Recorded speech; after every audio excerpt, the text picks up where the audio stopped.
And we're live.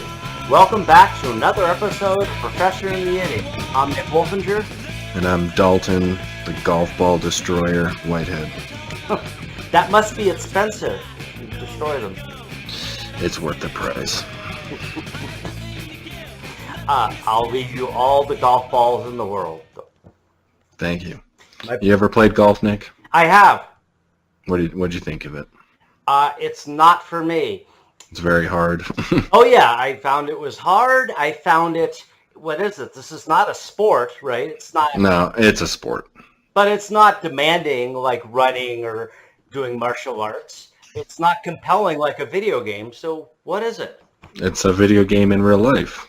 But not nearly as fun as a video game. I disagree. I am happy for you.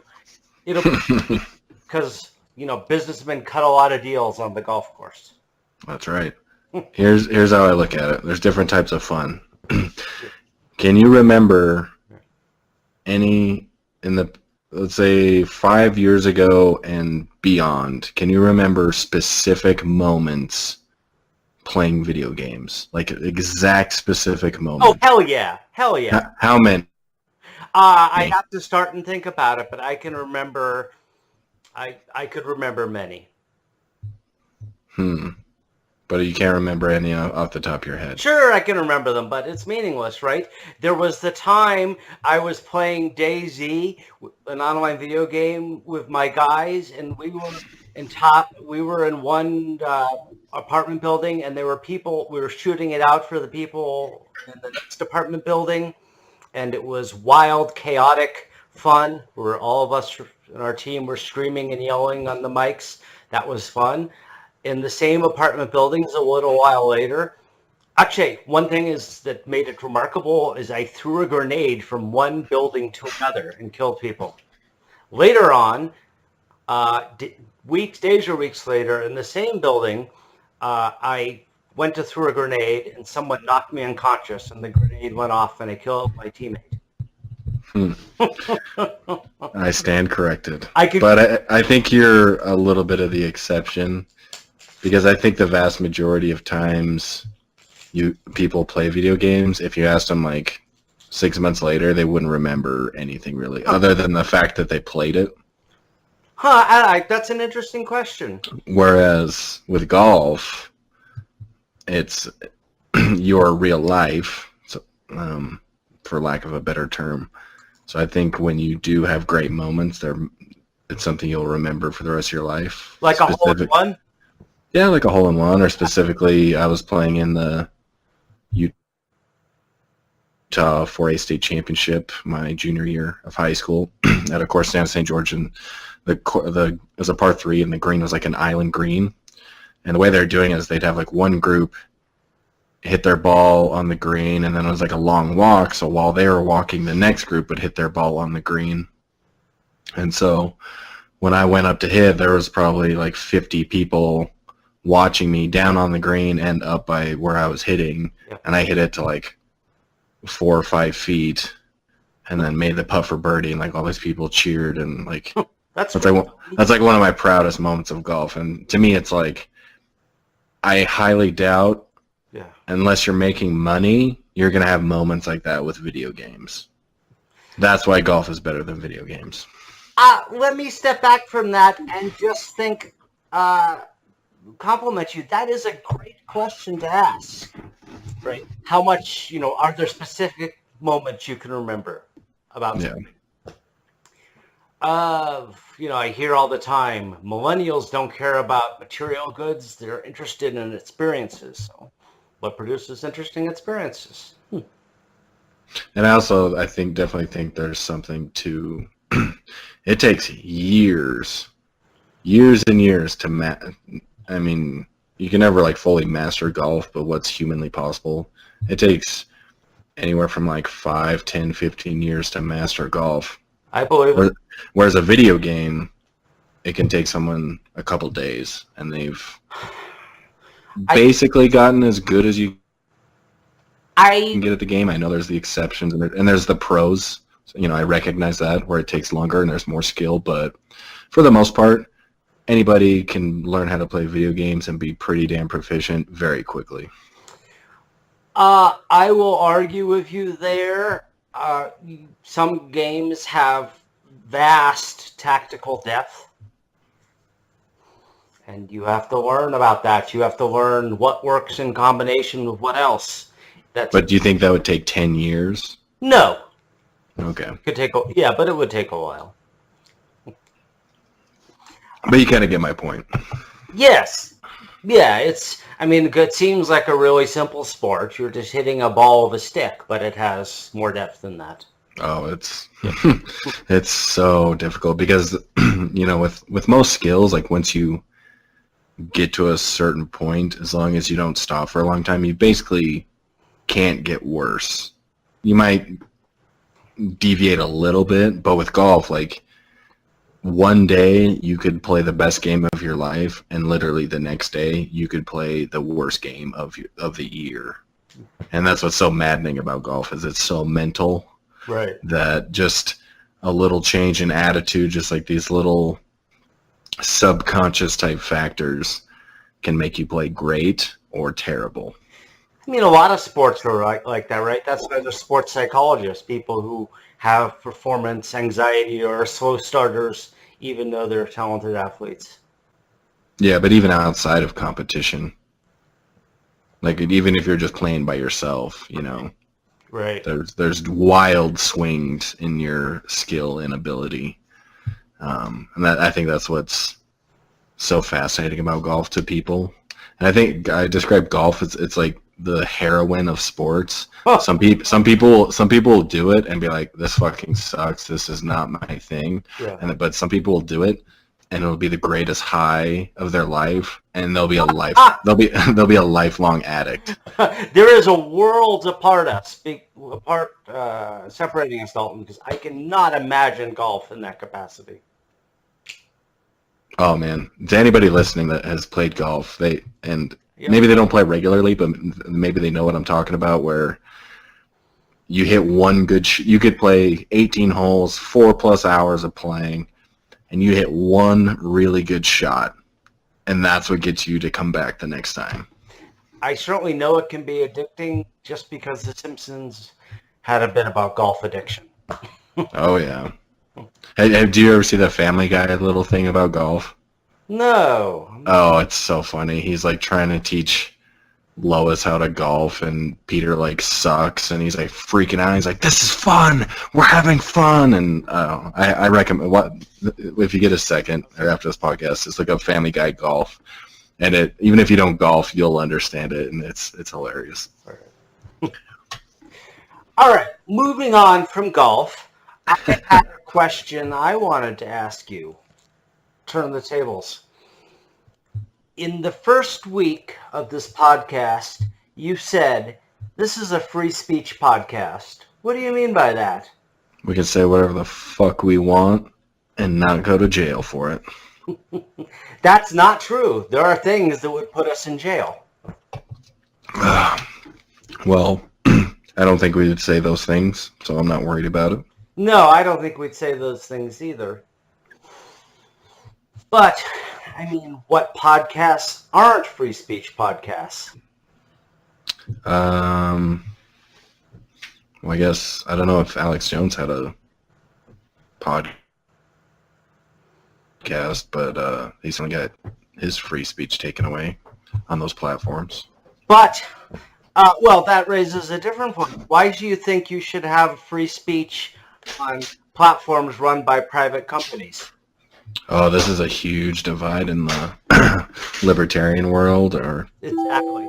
So it's very interesting. A lot of the hardcore people that I follow or listen to, they're very on the side of private business.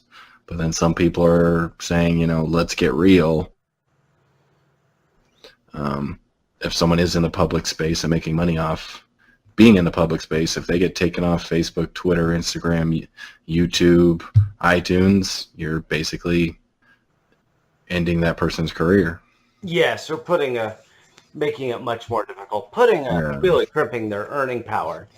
Yeah, it's like while there might not be a single monopoly on social media, there's like a few monopoly. I don't know what word you'd use, but like there's a few big players out there, and if you're not on those, your reach is significantly reduced.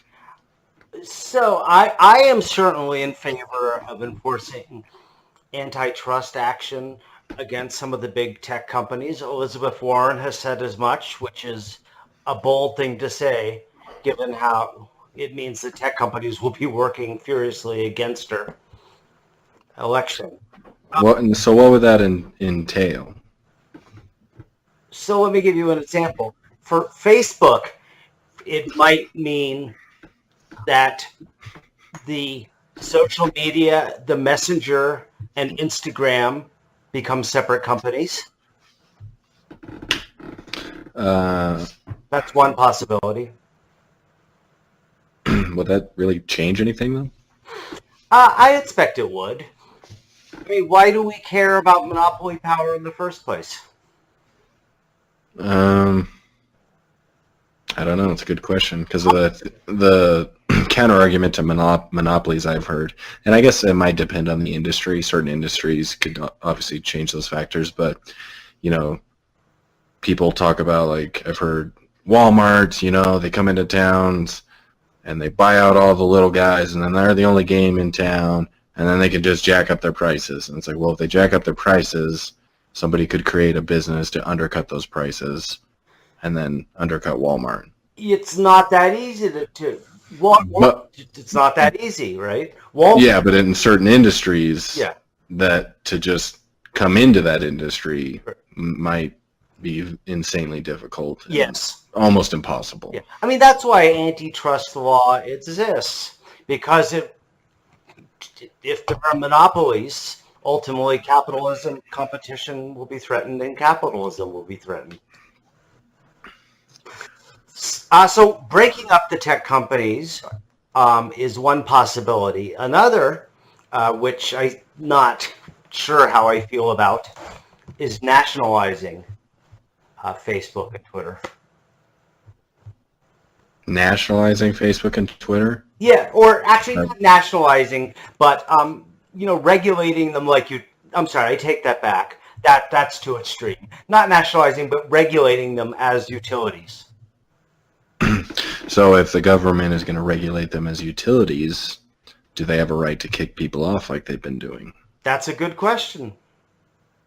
I don't know. They clearly have the right to do it now. Did you listen to the Joe Rogan podcast with Jack from Twitter? No. Is it good? Yeah, I feel like you should listen to it because he had Jack on. I only listened to like half of the first one, and people kind of had the complaint it was a little bit boring, or Joe didn't really press Jack about certain things, and it was a little too friendly. Kind of people were a little upset that Joe maybe didn't ask. But that's a style, right? Yeah, but then, Joe listened. This is what I love about Joe is, he listened to the criticism. He saw what people were saying online, and he addressed it in his podcast after, saying, Jack said he's willing to come back on, and I know you've criticized that Tim Pool guy. Yeah. So I would definitely recommend listen to the first Jack episode. Listen to the episode where he had Tim Pool on. Right. And then he had another podcast with Jack, and I forget the lady's position in Twitter, but she was like one of their lawyers and people involved in their usage policies and all that stuff, and with Tim Pool in the all-in-one podcast. That sounds good. Yeah, so I definitely recommend that because that, Tim Pool's very pro-free speech. And I think whether you may agree with him or not, I think he's a pretty smart guy. I don't know a ton about him. I haven't seen a ton about him, so I'm not going to make a firm judgment on him. Yeah. I've only listened to him on Joe's podcast, but it was very interesting. And Jack did say that he basically considers like social media almost like a right, like like you have a right to be on social media. Okay, but then that doesn't really it's not consistent with the fact that it's a company. Yeah, so and you could definitely tell that Jack and this lady, they're very conflicted. Yeah, because I think they, I think everyone should be, right? yeah, but I think the people that have been banned should not have been banned, personally. I'll tell you one person who's been banned who shouldn't have been banned. Who? He was a guest on the show. Who? Kursat was banned. He was? Yeah. Oh, wow. Was this after our podcast? After our podcast. Oh, wow. Kursat Pejgaz, who appeared, who is notable for filing Title IX cases against universities and appeared on this podcast, was banned. And here's why. First of all, he tweeted something about Muslim propensity for violence and then was suspended. It struck me as something that was more inflammatory than it needed to be, but it wasn't out and out bigotry. Was it based on this data or anything like I can't that? remember. This is a while back. This isn't what got him banned, though. Then Okay. that got him suspended for a day. Then someone tweeted at the journalist Kathy Young, who is Jewish. She always gets awful people, and this one was calling her a kike bitch or some kike cunt or something terrible like that. See, we have free speech. We can say that. And Kathy always mocks those people in this good-natured way.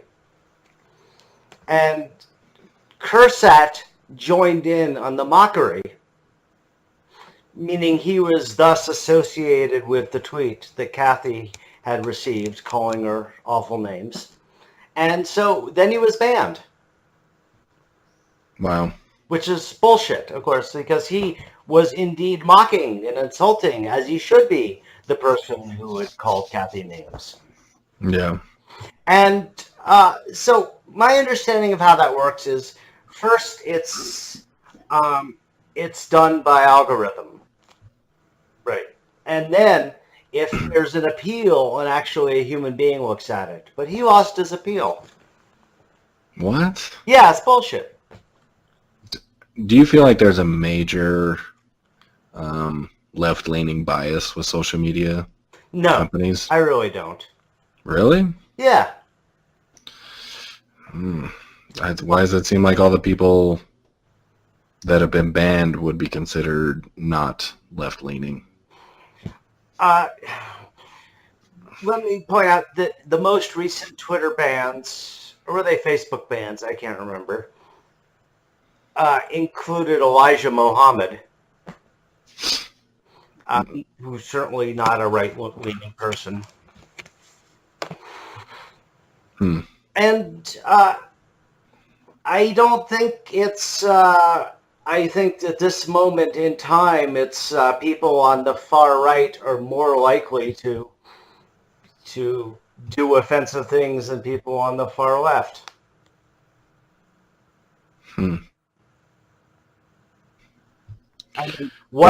Since I think most of the... Yeah. Okay, let's pose it a different way. What's the equivalent of saying, you're all a bunch of N-words, this country is for white men? What's the left-leaning equivalent of that that's just as offensive? Every white straight male should be killed or something. I don't know.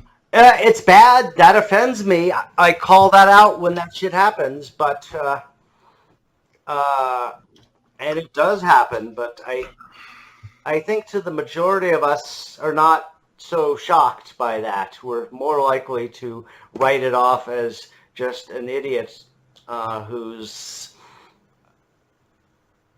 to write it off as a stupid person and something that's inconsequential. Couldn't you say that about the first example you gave? About the right-leaning person? Yeah. I feel, considering the right-wing violence in this country in the last couple of years. I feel a little less comfortable there.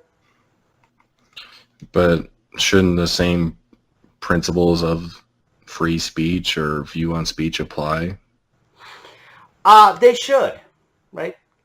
How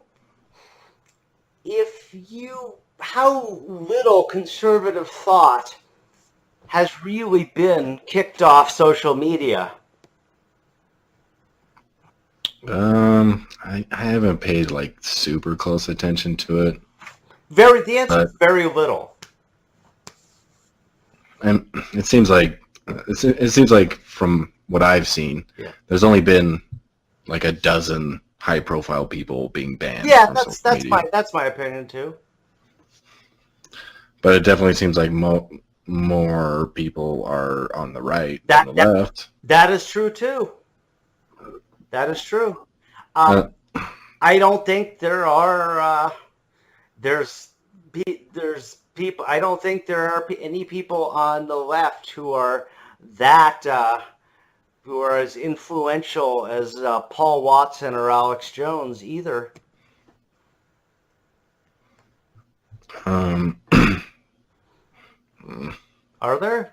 I mean, who have been kicked off? Who have said things that people have found offensive and have been kicked off? Milo? Did you say Milo? No, I didn't, but he counts. Right. I don't know. Are there people on the left? Are there counterparts on the left? Well, didn't that Louis Farrakhan guy get kicked off Facebook? What I was thinking. Yeah, that's what I mean. Sorry, not Elijah Muhammad. He's been dead a long time. I meant Louis Farrakhan. Yeah, Louis Farrakhan is a terrible fucking person. Yeah, that's a left-wing person. But how many others do you even think of? Right, people of that profile. And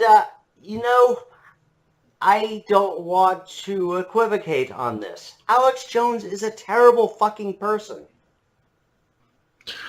I don't think he should be silenced, though. If you don't want to hear what he says, just block him. Right. So Isn't that why we have the block button? It is, and I use it, and I'm conflicted about him being kicked off social media. I'm not. In some respects, I'm glad. Why? If you can block him? Because those poor Sandy Hook parents have been harassed for years. But not by him. No, but by his followers. Well, what can he do? Not fucking say it's a conspiracy. But he's not the only one. Well, he has taken that back, but also he's not the only one that's ever said it was a conspiracy. No, but to solely put the blame on Alex Jones, I feel is a little unfair. He is the highest profile person doing it. Yeah, but I don't know. I just don't. That's loathsome. That's terrible. Yeah. That's fucking terrible. Yeah, but I just still don't think he should be banned. Right. That's why I say I'm conflicted, because I see your argument too. Yeah, and even the lady on the podcast with Jack, she kind of mentioned this of like light being the best disinfectant, but it's like, but yet I'm still gonna ban people and all this stuff. And YouTube's doing a lot of fucked up shit where they will demonetize people's videos, and then the person will appeal and be like, why are you doing this? And I'm like, oh, sorry, never mind, our mistake. Yeah. It's like, yeah, but I still missed out on all that money. Well, yeah, it's definitely going to happen when so much blocking happens by algorithm. See, I think that's a huge mistake, the algorithm thing. Well, how else are you going to do it? Look how many, every second we speak, I can't even remember the numbers. There's like 1 million hours uploaded to YouTube. Yeah. Well, no one can watch all that. Yeah, so then don't do that, because you're taking away people's money. If you don't do that, what's going to happen is their kid's going to be watching cartoons, and all of a sudden they're going to, they're going to see, I don't know, video of lynching, because people do that. Then maybe don't just have your kid on the internet unsupervised. Yeah, that's a good idea, but you're not going to stop that. Because even with the algorithms, fucked up shit is still popped in. Oh, yeah. So it's, I don't think there's a foolproof way as far as I can tell. There's not. So don't hand your kid an iPad or a laptop and say, have at it, and then be upset when fucked up shit comes along. Yeah. You're not going to totally be able to keep the kids away from the internet. That having been said, the first pass will always have to be by algorithm, but I agree with you in that any such ban that's contested should always be investigated by human beings because the algorithms make tons of mistakes. Yeah, but that's super fucked up if people are making a living off this stuff. Yeah.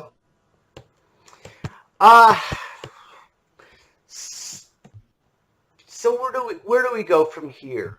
Should we talk a little about college campuses and speech? Sure. So there are a couple of things that are important to keep in mind because college campuses are one place in which a lot of speech battles are fought. First of all, there's no absolute First Amendment right to speak on a college campus because the right is subsumed to the educational mission of the university. Your First Amendment rights give you the freedom to speak on a street corner or publish whatever you want. They do not give you a right to be collegiate speakers. At the same time, based on the ACLU's analysis, student clubs can invite whoever they want. Right there is a free speech right. Okay. Yeah, so there are definitely there are some free speech rights on the college campus, but they are also circumscribed based on the educational mission. Okay. Right. I think part of it is, much of the time, largely arguing the social media bans just because you're taking the opposite position. Most of the time, I'm on the case of speech. A person, I find Glenn Greenwald disreputable for many reasons, but he's written a really good article about free speech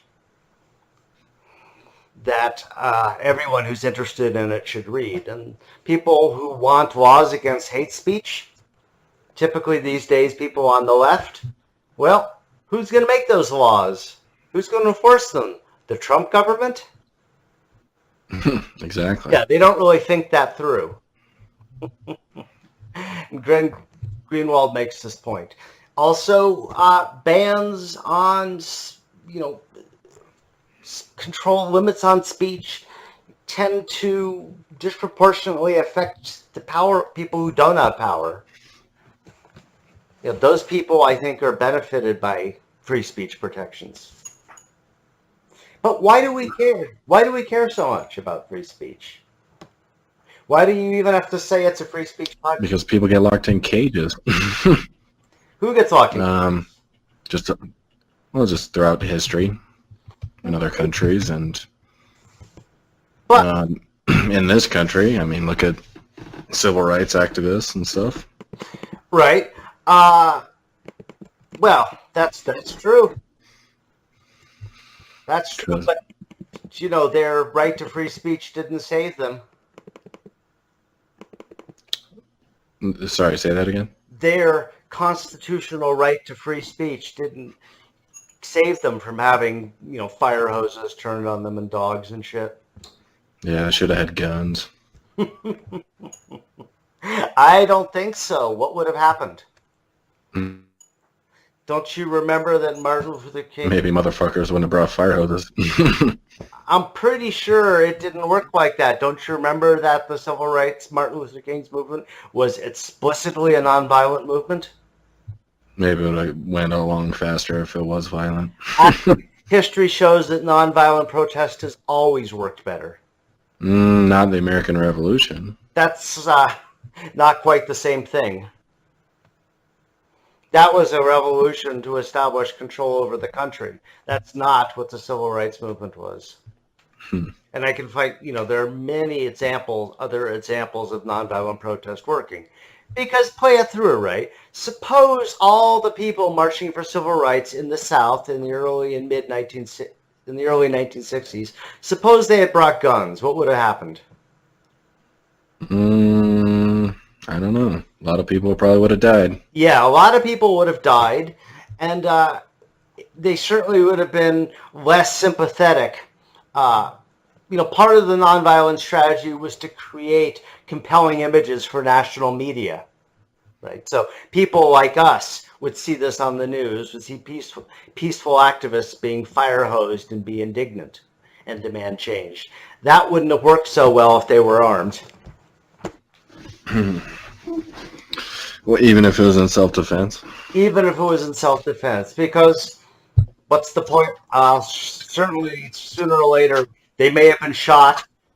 They may have shot back. Sooner or later, violence probably would have ensued. And violence, in that case, wouldn't make the South back down. Silence, would make the South dig in. Not only are our Negroes uppity, but they're uppity and armed. We're going to need more armed militias patrolling. So there's way more citizens than cops, right? That would have been a bad scene. That would have been a bad scene. No, I know. I'm just fucking around. No, I think they're doing the right thing, the right way to go about it. But if there wasn't such an oppressive federal government in the first place, maybe they wouldn't have had to have done it. What little fewer people have ever said things that make less sense than that? Wasn't like the National Guard killing people at Kent State and all that shit? I point out that the National Guard is a state, was a state institution. So why do they call it National Guard? Fuck if I know, but each state has one. And the commander-in-chief is that state's governor. Oh. The National Guard is the opposite of a federal institution. Oh. No, government still fucked up anyway. How is the government? It was the opposite of that. It was the federal government, was basically no one but the South wanted Jim Crow, but certainly the rest of the country compromised with them for a long time. To get their votes and otherwise do democracy. So I don't see how you blame Jim Crow and segregation on the federal government. Well, just government. It's all bad. Wasn't it the government? Isn't it laws that made Jim Crow possible? Jim Crow laws? No, most of it was practice, right? After the Civil War, the right to vote. There was there were constitutional amendments ensuring that every male citizen had the right to vote. Okay. Now, how did the South stop this? Laws? No, not always laws. Practices like a poll test. Okay. Right. So where you would show up, you would be if you were. Now, hold on. Who enforces this poll test? Whoever ran the elections. Who's that? The state designated authority. The state? How else are you going to conduct an election? Well, that's exactly what I'm saying. The government enforced these unfair rules, laws. Yes, the state government. What else are you going to do? How else are you going to have an election? Well, that's not my argument. My argument was the reason those laws and rules existed was because of the government. Right? Yes or no? Yes, of course, but that's not. All right. That's not a fucking argument, Dalton. What do you? Who else is going to conduct an election? What do you mean? Of course it is. No, who else is? I'm not saying anybody else is, but what I'm saying is that these problematic laws that people are fighting against were enforced by the government. That proves nothing. That's not an. It proves the government's bullshit. That's not an argument against the government. How is it not? The government did a bunch of fucked up shit, causing people to not be able to vote. That's not an argument against them? No, of course, it's an argument against that government. Yeah, well, that government, yeah. That's an argument against that government. It's not an argument against all government. Well, I mean, You want private corporations conducting our elections? mm, That well, in the past, ballots. well, I mean, Here's some trivia about it. that's just another form. That's just another form of government, right? Yeah, of course. With a different label on it. What is? I mean, whether or not Walmart, if Walmart holds an election for who's going to be in power versus the U.S. government holds an election for who's going to be in power, it's kind of the same thing, right? Of course, it isn't the same thing. Walmart. If Walmart holds the election, everything about that election is going to favor Walmart. Let me give you. just like all government elections are going to favor the government. There is a difference between the two parties. One kills tons of people and locks them in cages, and one doesn't. There is a difference between the two parties the last time I checked. And in governments in many countries, there are parliaments and many parties who can have a wider choice. No. Seems like we only got two choices every election. That in this country, yes. Yeah, that sucks. Yep. Let me tell you some trivia you probably didn't know about elections. You go back, say, over 120, 130 years ago, and in a presidential election, ballots would be printed by newspapers devoted to one party or another. That's terrible. Yes.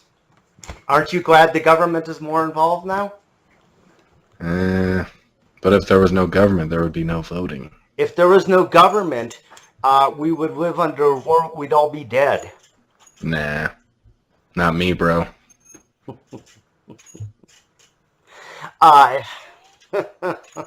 What makes you so special? Guns. Determination. Lots of people And- have guns and determination. Not as much as me. I will survive. I will persevere. My grappling ability. It is a great liability to assume that I can do any one thing better than any other human being. There will always be tons of people who are smarter than me, better grapplers than me, better shots than me, and this is why we need government. Yeah, well, no, that's why you got to team up with those people, because those people are awesome. Hey, you should visit Somalia if you don't like government. Why? I don't need to. That gives you an idea of what it's like to have no government. But Somalia doesn't have Rocky Mountains with, like, bull elk to kill and eat. No, it has other more exotic animals to kill and eat. Yeah. It has nice beaches. Isn't it a desert? Yeah, it's on the ocean. Yeah, fuck the ocean. I hate the ocean. But anyhow, yeah, It's all salty. If you don't like government, go to Somalia. Nah, I'm good. All right. To get back to free speech, Sure. I hope this is entertaining for people listening. I'm going to bring that up every fucking time you say no government. I'm going to say Somalia. Didn't our government go in there and fuck a bunch of people up? Wasn't that like Black Hawk Down? Yes, that was in Somalia. Well, maybe they'd be better off if we didn't go in there and fuck them up. Considering the scale of the intervention, it made very little difference in the ultimate development of Somalia. So we wasted a bunch of money for nothing? We also ensured that a lot of people were fed. So it's a cool place then. No, it just assures more people were fed. Okay. But it's better. People are always happier when they have food. Do we need to make sure people are fed by killing them? For the most part, no. That only, the Black Hawk Down incident was a single night, and soon after that, the U.S. pulled out. Oh. Well, thank goodness those U.S. soldiers died for that.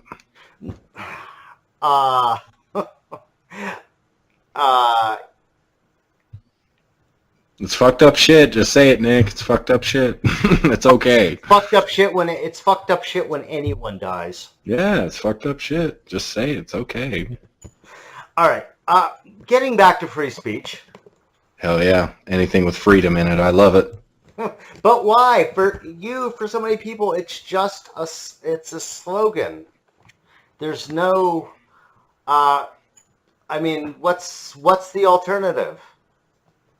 I don't, Soviet Russia, do you think they had free speech? Absolutely not. Well, that's the alternative.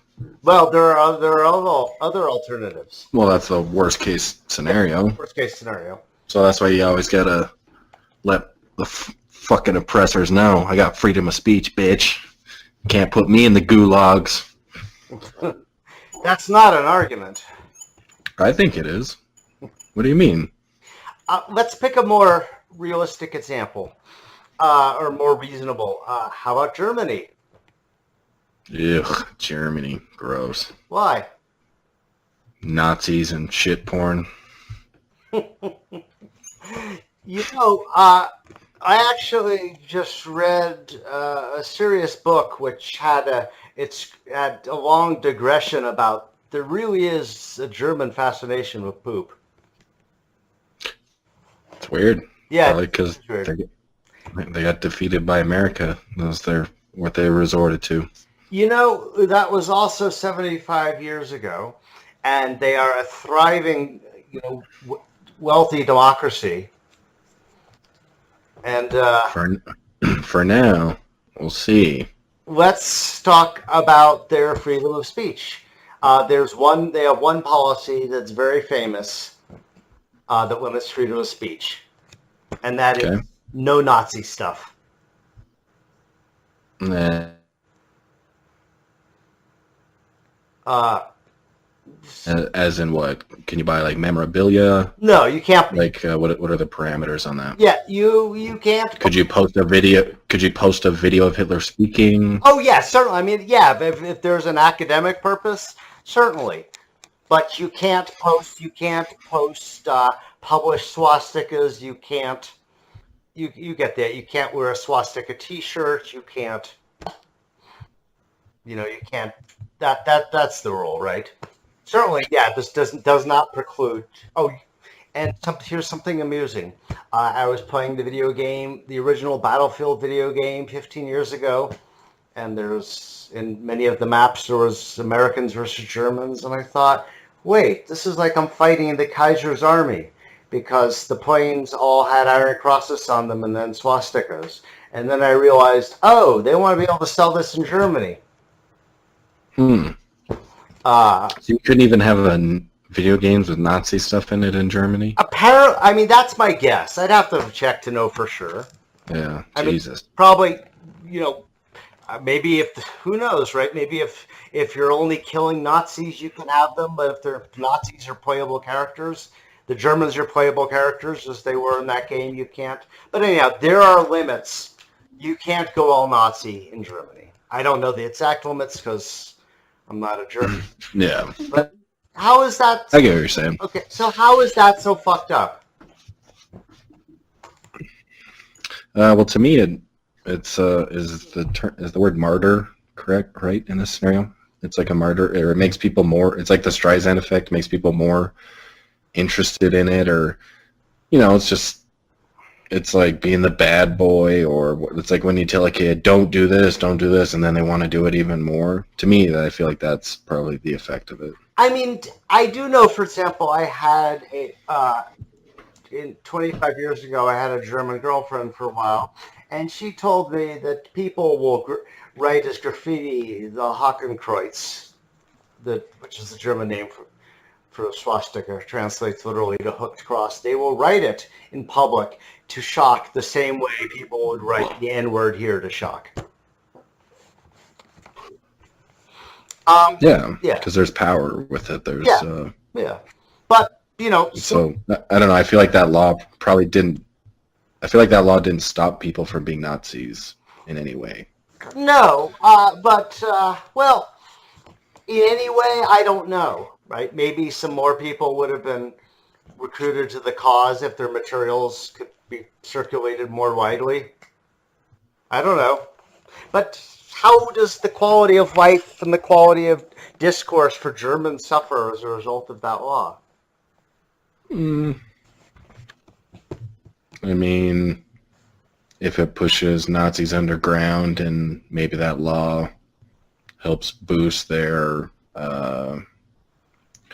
recruiting Right. tactics, then maybe eventually it would. But immediately, no, it doesn't affect it. You know, because the vast majority of people aren't Nazis, so it doesn't really concern anybody. Okay. But I still don't think that should be a law. Right. Okay. Well, I think that Germany, the Fourth Reich would instantly be proclaimed if that law were abolished. No. Maybe it's less important now than it was right after World War II when we really were helping to denazify the country. Yeah. Which I mean, I definitely see the logic behind it. Right. But so I guess my point is just to say, at least in that one case, limits on freedom of speech don't seem too horribly oppressive. Now, I don't hear the same. No. I've read some bad reports out of the UK where, some of their well-intentioned laws, they're against hate crimes, there seems to be mission creep. Some cases of people getting arrested for really doing nothing at all, but who somehow technically violated that law. And that, to make your point, is the danger of laws against free speech. Yeah. Right. Are you talking about like what people post online? I don't know enough about the details, but I've read a couple of articles about people who have been cited or arrested just for writing things that seemed, pretty tame, but somehow violated the law. Oh yeah, I've been seeing a lot of stuff about what you post on social media can get you arrested. Where in the UK? Yeah. Famously, there was a guy in Scotland, Count Dankula. You heard of this guy? I've heard of him. I don't know. He's a Nazi, right?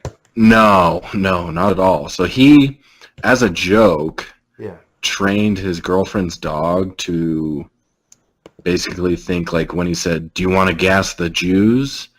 the dog took that as in, like, "Do you want to go for a walk or play?" or something like that. Yeah. So the dog would get very excited, and then I think he actually taught the dog to, like, raise its paw up. Yeah. And it was as a joke. Like, he's very, very obviously a troll online, or for sure not a Nazi, and he was arrested for it. He was put in jail for it. On the one hand, should he have been arrested? Fuck no. No. On the other hand, joke. Is he a racist piece of shit? No, I don't think he is. I think it's a joke. Like, can you not, can you joke about something racist and not be racist? Of course you can. The Family Guy does it all the time, right? Yeah, I mean, people make jokes about white people left and right, and even me as a white person, like, I don't really care, but it's still a joke about white people. Yeah. Of course you can, but there's a line there that's hard to describe, hard to read or articulate. Yeah, but I don't think he was anywhere near that line. Is he It's a joke with a dog. Right. And it was very clearly a joke. You'd have to be a moron to think that this guy wants to gas Jews. No, of course.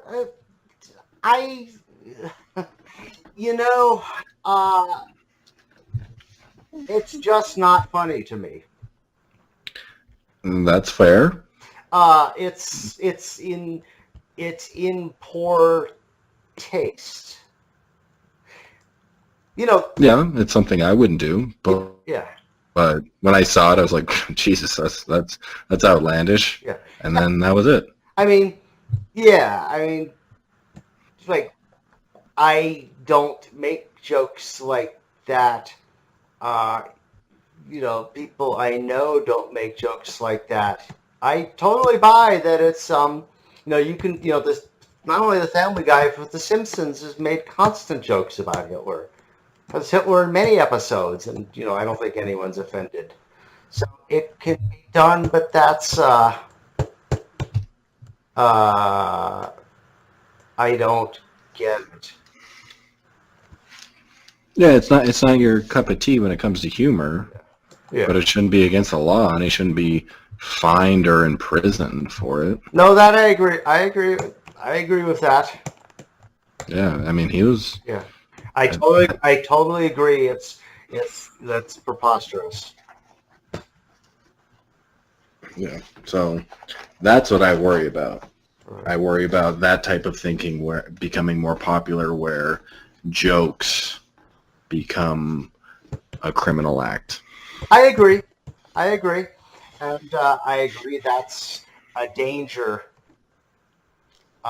that arises once we start limiting speech. Where does it stop?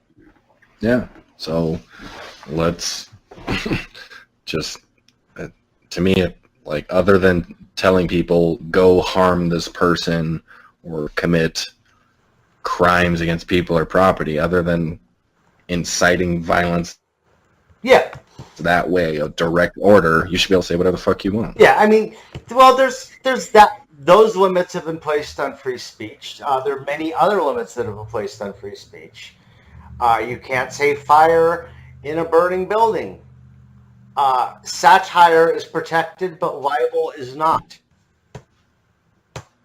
And so, Now, what's a libel? well, actually, it's libel is telling malicious lies about people in print. Now, why is that against the law? Why is it against? Suppose it causes them great material loss or loss in reputation. So how is, like, when you see those National Enquirer magazines in the grocery store, Right. how do they get away with that? Because satire is now, am I a lawyer? Can I always tell the difference? No, but I know satire is protected speech. But couldn't so somebody said, I'm suing you for libel, could they just be like, no, it's satire? That's the courts would decide that, and Trump is forever suing people for libel, and he has indeed said that the libel laws should be strengthened because he doesn't like all the negative coverage he gets. So that's that's a limit on. There are limits, to how you can defame other people. And Yeah. I guess I understand. So exactly where the line is, I can't tell you, but I can tell you that you are free to satirize famous people.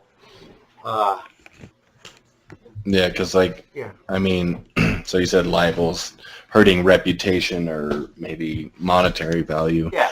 Is criticizing somebody or revealing a truth about somebody libel? That I don't believe it is. I don't believe that is true. But why not? Let me get a dictionary definition. I mean, that's libel. A published false statement that is damaging to a person's reputation. A written defamation is what the word means. How it's brought to defined legally. So it's only written. Yeah, so the verbal equivalent is slander. And I don't think there are any laws against slander because it's ephemeral, right? If it's in print, anyone could see it. Okay. So, and libel, here's a definition from dictionary.com. To publish in print, including pictures, writing, or broadcast, an untruth about another person which will do harm to that person or his reputation by tending to bring the target into ridicule, hatred, scorn, or contempt of others. And it goes on. Yeah. So is it a crime to lie? No. It's a crime to lie to the police or certain government representatives. Why is that? Why? Because they can't do their jobs. See, I disagree with that. What? So, cops can lie to you, right? They lie to you when they're interrogating you. They can. So why can they lie to you and you can't lie to them? I think those are two different questions, and I don't think it's cool that cops lie during interrogation. Hmm? I also see the logic why it's illegal to lie to cops. I couldn't disagree more. How can police do their job if they can't collect information? With actual evidence. But there often isn't evidence. They often. Well, Yeah. then you can't. Then let the person go. If you don't have, if it's all based on words, then That's what trial is for. And I know. But the idea that you should be locked in a cage for lying to a cop. You think that's right? I doubt that most people are actually in prison for just lying to a police. Isn't that what that Michael Cohen guy just got put in prison for? Lied to Congress. Okay, well, same shit, whatever. It's not the same shit. Okay, lied to government, now he's being locked in a cage. Yeah, of course. The government needs to be able to do fact-finding. He didn't have to lie. So you think that's okay? Hell yeah, I think that's okay. That's not freedom of speech. That's not freedom of speech to me. I should be able to say whatever the fuck I want. How does the government do fact-finding? How does the Congress? The government lies all the time. Tu quo Q. You were doing it too is not a legal defense. So do you think? No, it just means that Okay. if you're gonna lock me in a cage for lying, then all right, well, lock yourself in a cage for lying. Here, let me give you an even more clear example. The kind of lying you can't do is known as perjury. What's perjury? Lying under oath. It's a felony. Ooh, oath, the sacred oath. Why is that a felony? So, I don't know, bullshit. Okay, if there is not a legal system, you can't enforce contracts. If you can't enforce contracts, you can't have capitalism or a free state. I think you could have capitalism and a free state without government. No. Where's it been done? Nowhere. Hasn't been tried yet. I feel like those communist guys, hasn't been tried yet. Exactly. So you have to have perjury. There have to be protections for legal processes. Otherwise, you can't police. You can't rule on contracts, mergers, all that legal activity. You can't have legal activity. Therefore, you can't have commerce. So you think if police are interrogating somebody and they lie, they should be locked in a cage? You change the subject. No, that's what I'm talking about. I'm talking about lying to cops and government. That's what I'm asking you. I think if you lie, I really doubt anyone is imprisoned just for lying to the police. But lying to Congress, lying under oath, committing perjury, yes, they should be locked in a cage. Didn't, what's his name, the leader of the NSA, say in front of Congress that they weren't collecting mass data, and they were, and he lied in front of Congress, and then nothing happened? Which leader of the NSA? I forget his name. All right. Then he shouldn't have lied to Congress. That's serious. We entrust the legislative branch with conducting oversight over the executive. By conducting oversight over any number of activities in society, over commerce. James Clapper? Yeah, he was a Clapper was in. Okay, but okay. I don't know I'd have to read the story to see. But yes, if he lied to Congress, he should be prosecuted. You should not lie to Congress. You have to. Yeah. If anyone could lie to Congress were not against the law, lots of people would do it for their own benefit. I'm sure they do all the time. They just don't get caught. Well, of course. Or nothing happens. I mean, clearly, James Clapper. This is a USA Today article. James Clapper's perjury and why D.C. made men don't get charged for lying to Congress. I will read that. So, James Clapper lied to Congress, perjury. Uh, So it seems like they want to arrest They use it when it's convenient and they want to arrest the people. Who are they? The government. Uh, They wanted to arrest Michael Cohen because he lied. I don't know what he lied about, but James Clapper said, "Oh, we're not collecting data from every American," and he was. right. So this USA Today article I found when I Googled it is an opinion piece, which of course is different than actual news. So I want to actually look at the news report to see if there was actual perjury. Yes, if he committed perjury, he should be indicted. Perjury is deeply immoral. Perjury is a grave offense to the government and the nation, the rule of law. Now, what about cops? Should cops be able to lie during investigations? I think not. Okay, but should it be a law for a citizen to not be able to lie to cops? Yes. I don't think they can do their job. So you think a citizen should be locked in a cage if they lie to a police officer? I said there should be a law against it. So yes, I want you to say it. There is a difference, Dalton. That's what a law is. If you don't follow it, you'll be locked in a cage. A law also means you could be fined. You could be placed. What happens if you don't pay the fine? I disagree with the people being locked in cages for non-payment of fines. And so then what? So then they don't have to pay the fine. There are other ways to compel payment of fines. And which is what? Withholding of taxes, pay garnishing. So you're going to steal their money. That's not stealing their money. They broke the law. What if the law is unjust? What if the law is unjust? Then fight to change it. But for the most part, you're going to get locked in a cage if you don't pay up. Let's be real. Right. In many cases, yes. And I think that's wrong. But for now, so until that's changed, would you say then it shouldn't be against the law? Hell no. Because so then people are going to get locked in cages for lying to cops. That's what you're down. Saying there's a problem with the legal system. I'm saying the problem is the people are locked in cages for shit they shouldn't be locked in cages for. Well, then maybe fix the system before we lock people in cages for that. Right? Can you find a single country in the world where it's legal to lie to cops? I doubt it is legal, but I think that's 100% horseshit. How would it should be legal to lie? That's part of speech. It is in most cases, but how is it? How could police do their jobs if everyone could lie to them with impunity? So why is it legal to lie just to another person but not to a cop?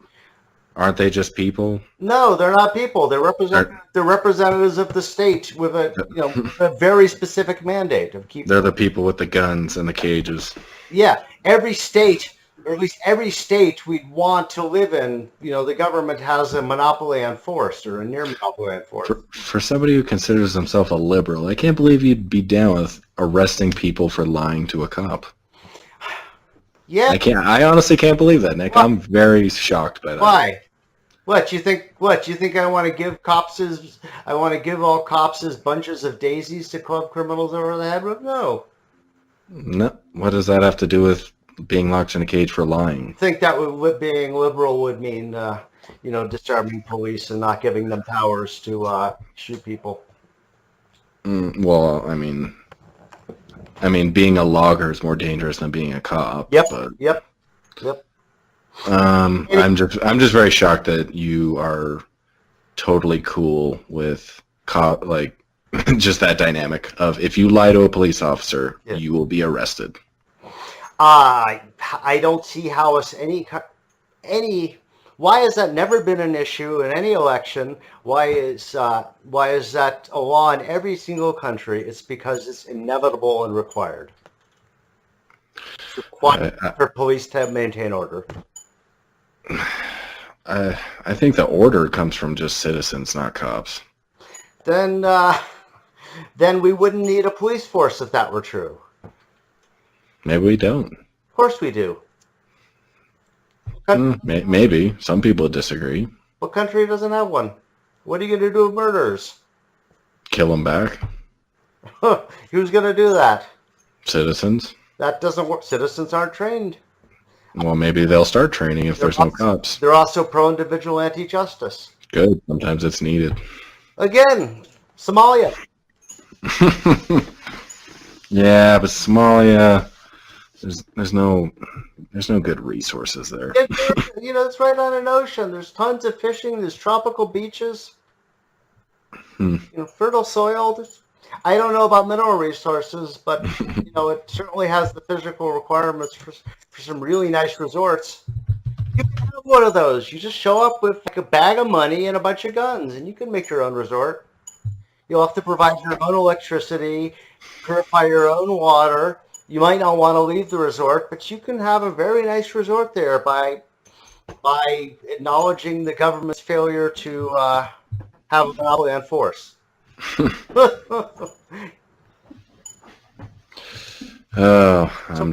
I'm really disappointed that you think it should be a law to lie to cops when cops do so much fucked up shit. What is the alternative? Just not make it a law. Then people will be cops. Yeah. So what? Fuck them. Would you say that to Sean? Sean, our guest in a previous episode? No, not to a singular person, but as a whole, I would just... They've done so much fucked up shit, and they've fire hosed black people and sick dogs on them and arrested them for nonviolent drug offenses left and right, and all this fucked up shit that everybody knows about, but it's still like, oh, but they're good. Countless videos of excessive force, kicking people, punching people, sicking dogs on people that didn't deserve it. But yet we're like, nah, but still. Yes, the overwhelming majority of cops are well-behaved cops who obey the law and don't violate people's civil rights. The cops are talking about is a tiny minority. Except when they lock them in cages for drugs. That's not the cops doing. No, they're arresting them. Yeah. They're the ones clapping on the fucking handcuffs. Hey, but I'm really with you on drugs. I mean, it seems to be, decriminalization seems to be working well in Portugal, so I'm with you.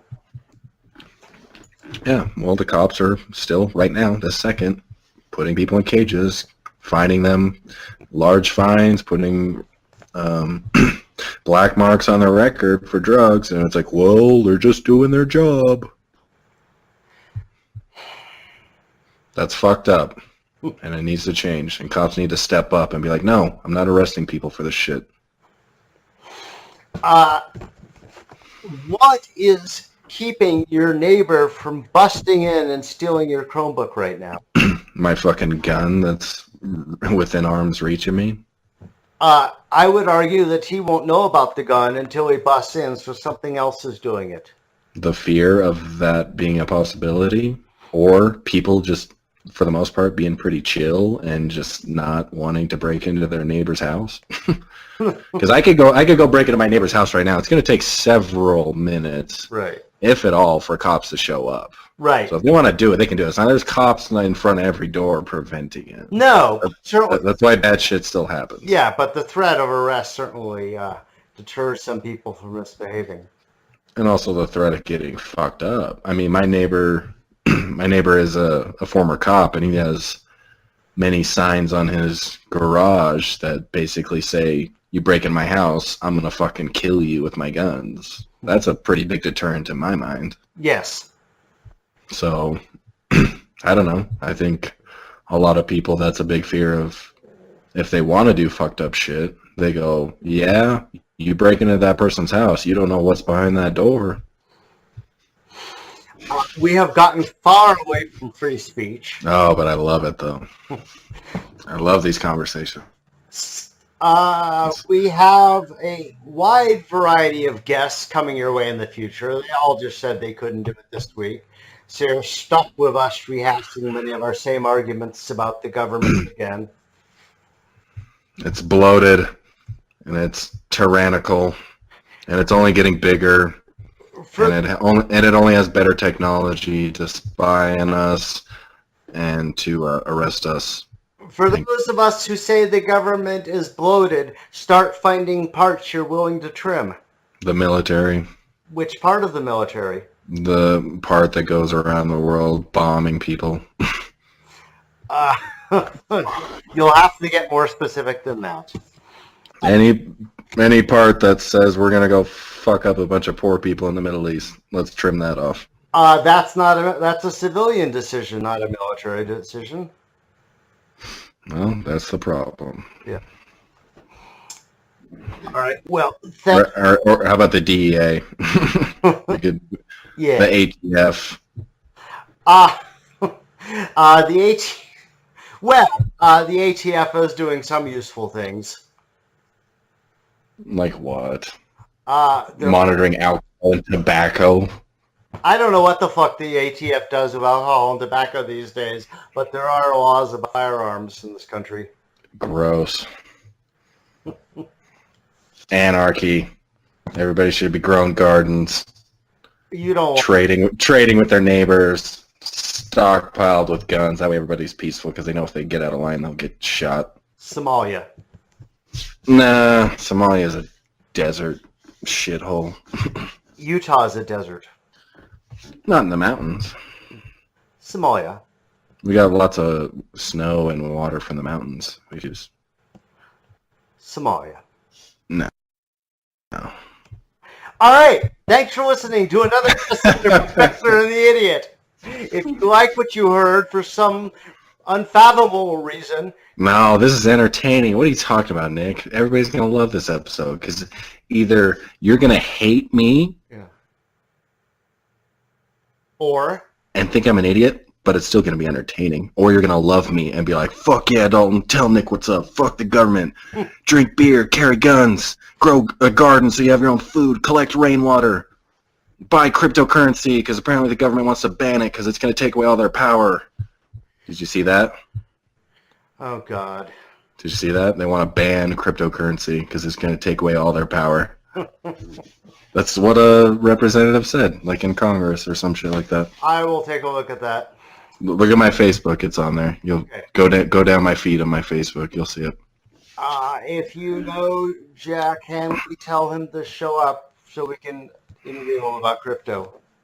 I will, because I barely know anything about it other than it's awesome and it's going to take away all federal government power. Otherwise, it's a crazy speculative bubble. Yeah, we'll see. Yeah. Anyhow, thanks for listening. If you like what you heard, go give us a good rating. Please. Love you guys.